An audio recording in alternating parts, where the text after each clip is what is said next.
पता चले कि कौन कौन इस जुर्म में मुलव्वस है। कि नून लीग के लोग भी चाहते हैं, उनके नुमाइंदे भी चाहते हैं कि वो जमात इस्लामी को सपोर्ट करे। ये पीपल्स पार्टी जिसकी सरिश पे ये है कि वो मैंडेट को नहीं मानती। बिस्मिल्लाहिर्रहमानिर्रहीम।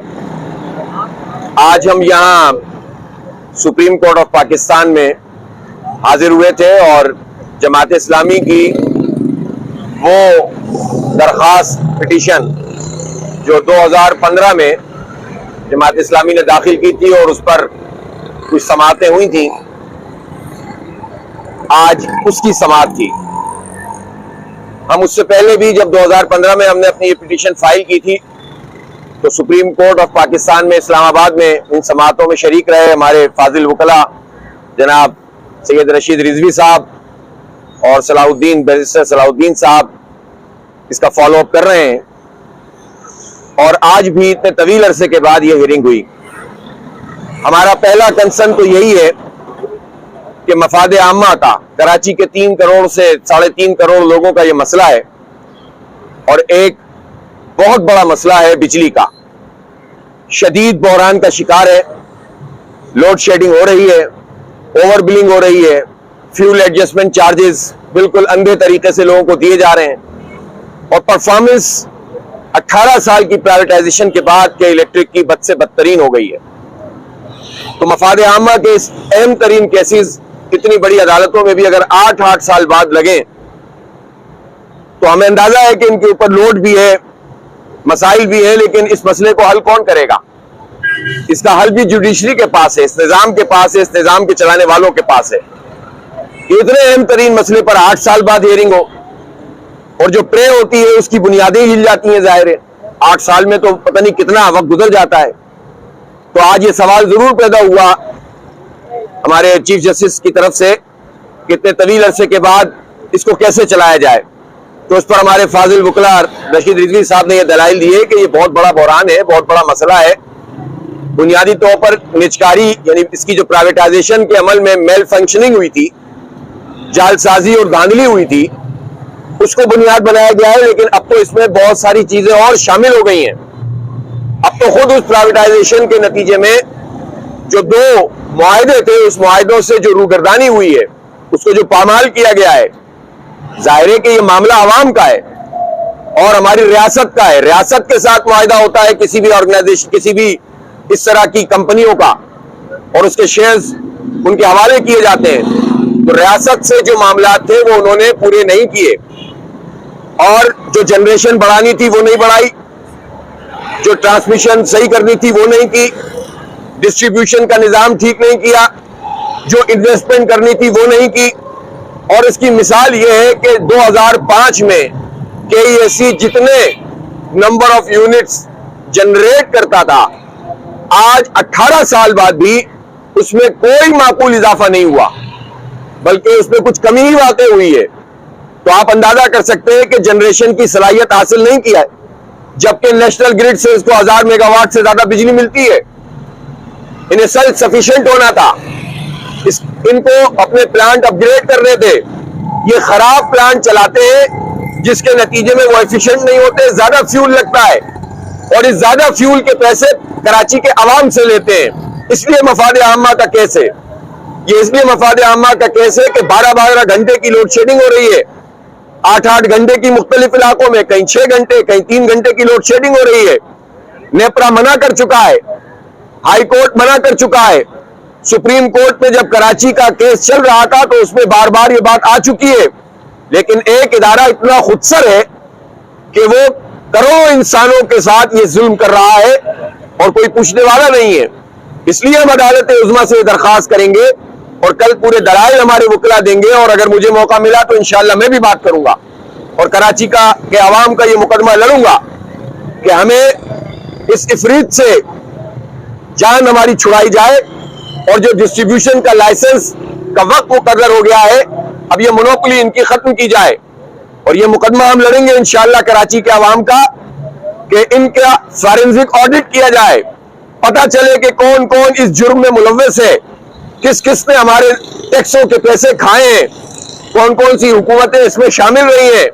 और हम ये डिमांड भी करेंगे कि जो लोग भी कल्प्रेट हैं, आपको याद है 2015 में एक हीट वेव आई थी 5,000 लोग कराची में हीट वेव के नतीजे में जाँ बाग हुए थे, और उसमें बड़ी तादाद वो थी कि जहां लोग जाते थे कि बिजली ना होने की वजह से अस्पताल काम नहीं कर रहे थे और सर्दखाने काम नहीं कर रहे थे, और लोग इसी तरह अस्पतालों के चक्कर लगाते लगाते मर रहे थे।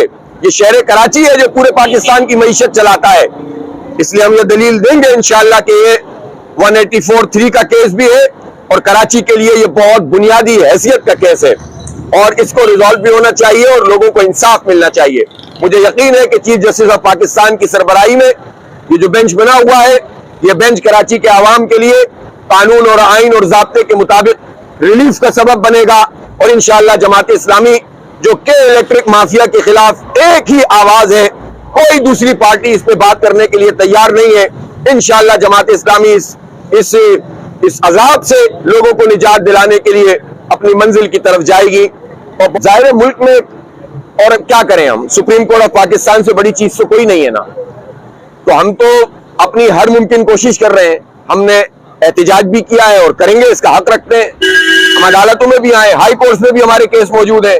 नेपरा की हर हियरिंग में सिर्फ जमात इस्लामी शरीक होती है, पॉलिटिकल पार्टीज में से कोई नहीं आता, इसलिए कि के इलेक्ट्रिक के साथ लोग बहुत कंफर्टेबल है इंतजामिया के साथ। ये तो माफिया बनी हुई है, जमात इस्लामी तो इनके हाथों नहीं बिक सकती। इसलिए हम कराची के अवाम का मुकदमा वहां भी लड़ते हैं, हाई कोर्ट में भी लड़ते हैं, सुप्रीम कोर्ट में भी लड़ते हैं, सड़कों पे भी लड़ते हैं, और जिद्दोजहद में कामयाबी मिलती है। वक्त लगता है लेकिन इंशाअल्लाह कामयाबी मिलेगी। और मैं कराची के अवाम से ये अपील करूंगा कि वो सुप्रीम कोर्ट ऑफ पाकिस्तान से बराह रास्त भी ईमेल्स के जरिए राब्ता करें और ये ग्रीवेंस अपना पहुंचाएं कि ये मसला किसी पार्टी का नहीं है, ये कराची के अवाम का मसला है, कराची की डेवलपमेंट का मसला है, कराची के मजदूरों का मसला है। लोग जब थके हारे अपने कामों पे जाते हैं तो वो क्या परफॉर्मेंस दे सकते हैं? जो बिल आ रहे हैं भारी भारी, कोई जस्टिफिकेशन उसकी नहीं है। फ्यूल एडजस्टमेंट चार्जेस पे जो हमें खाया जा रहा है, इसकी क्या जस्टिफिकेशन है? और क्यों नहीं उन्होंने तमाम मुआहिदों को पूरा किया है? तो ये वो चीज है जिस पर हम तो आवाज उठा रहे हैं। कराची के अवाम भी इसमें जो है अपनी पिटिशन है पर्सनल लेवल पर जो हो सकती है वो सुप्रीम कोर्ट तक पहुंचाएं, और ये एक ऐसी आवाज बने कि जिसके नतीजे में इंशाअल्लाह हमें इंसाफ मिलेगा, और जरूर मिलेगा। मौकिफ ये है, अव्वल तो ये कि पाकिस्तान मुस्लिम लीग नून ने अभी तक उनकी हिमायत नहीं की है। अब मुलाकातें हो रही हैं, लेकिन ये उनकी पार्टियों का मसला है और नून लीग का फैसला है। हम तो नून लीग से भी ये कहना चाहते हैं कि अगर उनका कोई भी जरा सा भी ताल्लुक कराची से है, नवाज शरीफ साहब का, शहबाज शरीफ साहब का, अमलन तो उन्होंने बहरहाल बहुत ज्यादती की है कराची के साथ, लेकिन अगर इतना सा भी ताल्लुक है तो उन्हें ये देखना चाहिए कि कराची के लिए कौन सा मेयर और कौन सी जमात है जो कराची की खिदमत कर सकती है और करेगी। अगर वो सिर्फ अपने मफादात देखेंगे तो जो चाहे फैसला करें, लेकिन अगर वो कराची के अवाम के मफादात देखेंगे तो जाहिर सी बात है कि ये वाज़ेह बात है कि नून लीग के लोग भी चाहते हैं, उनके नुमाइंदे भी चाहते हैं कि वो जमात इस्लामी को सपोर्ट करें और पार्टी को उनकी इस ख्वाहिश का एहतराम करना चाहिए। और दूसरी बात यह है कि सब कुछ भी अगर बिलफर्ज हो जाता है तब भी पीपल्स पार्टी के नंबर पूरे नहीं है। और मैं एक मरतबा फिर यह कहना चाहता हूं कि सिवाय कानून तोड़ने, आइन तोड़ने, जमहूरियत को पामाल करने और अपनी जो सरिश थे उनकी उसका दोबारा से इजहार करने के, ये पीपल्स पार्टी जिसकी सरिश में यह है कि वो मैंडेट को नहीं मानती, चाहे मुल्क तोड़ना पड़े, 160-62 सीटें कबूल नहीं की, 80-81 सीटों पर कनात करके मुल्क तोड़ दिया, लेकिन यह बर्दाश्त कर लिया कि मुल्क टूट जाए, यह बर्दाश्त नहीं किया कि मैंडेट किसी का माना जाए। और उससे भी पहले आ जाइए, जब अयूब खान के साथ जो बानी पीपल्स पार्टी है वो उस वक्त की कन्वेंशन लीग के सेक्रेटरी थे और उनके काबीना का हिस्सा थे, तो फातिमा जिन्ना के मैंडेट को भी तस्लीम नहीं किया था। उसके बाद आ जाइए, सन 77 में भी इन्होंने मैंडेट तस्लीम नहीं किया था और फिर माशाल्लाह लग गया था। उसके बाद आ जाइए, जब ये सेनेट में खरीदो फरोख्त करते हैं, ये जालसाजी करते हैं, इनके पास ये मौका था कि ये अपने आप को बेहतर बनाते। अब भी इनके पास आखिरी मौका है कि ये मैंडेट का एहतराम करे और जमात इस्लामी जिसका मेयर बनने जा रहा है, उसके नंबर ज्यादा है, तो उसको कबूल करें। लेकिन अगर वो ये नहीं कर रहे और अपनी पुरानी सरिश दोहरा रहे तो ये ना आइन के मुताबिक है, ना कानून के मुताबिक है, ना जमहूरियत के मुताबिक है। और मैं ये भी कहूं कि ये जो बड़े पुरएतमाद तरीके से हमारे टैक्सों के पैसों से लोगों की खरीदो फरोख्त करते हैं, हमारी पुलिस को अपनी मकासद के लिए इस्तेमाल करते हैं, छापे मारते हैं, डराते हैं, धमकाते हैं, इलेक्शन कमीशन को अपनी ए टीम बनाते हैं, इस सब के बावजूद भी इंशाअल्लाह इनको पता चल जाएगा कि ये अपनी अक्सरियत पूरी नहीं कर सकेंगे और मेयर जमात इस्लामी का बनेगा इंशाअल्लाह। नहीं, हमारा सबसे राब्ता है और हमने नून लीग से भी बात की है और JUI से भी बात की है। और आपको याद होगा कि जब ये 15 जनवरी का इलेक्शन हुआ था तो उसके 1-2 दिन बाद ही मैं सारी पार्टियों TLP के पास भी हम गए थे और हमारा मुसलसल राब्ता भी है उनसे और हमें मालूम है कि उनका एक एक फर्द ये चाहता है कि जमात इस्लामी का मेयर बने। लोग डेवलपमेंट चाहते हैं, लोग कराची में तरक्की चाहते हैं। तबाह करके रख दिया है अगर हुकूमत ने इसको, तो लोग चाहते हैं कि दोबारा से कराची अपनी असल की तरफ लौटे। लेकिन मसला ये है कि पार्टियों के अपने फैसले होते हैं। हम अब भी ये चाहते हैं कि तमाम पार्टियां कंसेंसस करें और पीपल्स पार्टी भी अपने इस साख को बहाल कर सकती है अगर किसी हद तक, तो उसके पास भी एक ही रास्ता है कि वो मुत्तफिका मेयर लाने के लिए जमात इस्लामी के मेयर को कबूल करे, इसलिए कि अब नंबर्स भी ज्यादा हैं, वोट भी ज्यादा हैं, सीटें भी ज्यादा हैं और वार्ड भी ज्यादा हैं। जब 9 लाख वोट जमात इस्लामी और PTI के बनते हैं और 3 लाख वोट पीपल्स पार्टी के हैं, तो ये किस बुनियाद पर अपनी अक्सरियत की बात कर रहे हैं? सीटें इन्होंने जिस तरह छीनी सबको पता है, जिस तरह से ये अब चापलूसियों में लगे हुए एस्टेब्लिशमेंट की वो भी सबको पता है, जिस तरह वो 9 मई को जवाब बना के छापे मार रहे हैं और पूरे इलेक्शन पे कब्जा करना चाहते हैं। आप जानते नहीं है कि इस वक्त कराची में सिस्टम काम कर रहे हैं जो सब बिलावल हाउस से चलते हैं, जमीनों पे कब्जे करवाए जाते हैं, 1 विंडो ऑपरेशन के जरिए लोगों से करोड़ों रुपए बटोरे जाते हैं, लोगों की इमलाक महफूज नहीं है, स्ट्रीट क्राइम बढ़ रहे हैं, डेवलपमेंट हो नहीं रही, टेंडरों में कितने बड़े पैमाने पर करप्शन हो रही है, ये सारा निजाम ये लोग चला रहे हैं। तो इसीलिए तो ये चाहते हैं कि अपना कब्जा मुकम्मल करें। हम नहीं करने देंगे इंशाअल्लाह इनको कब्जा।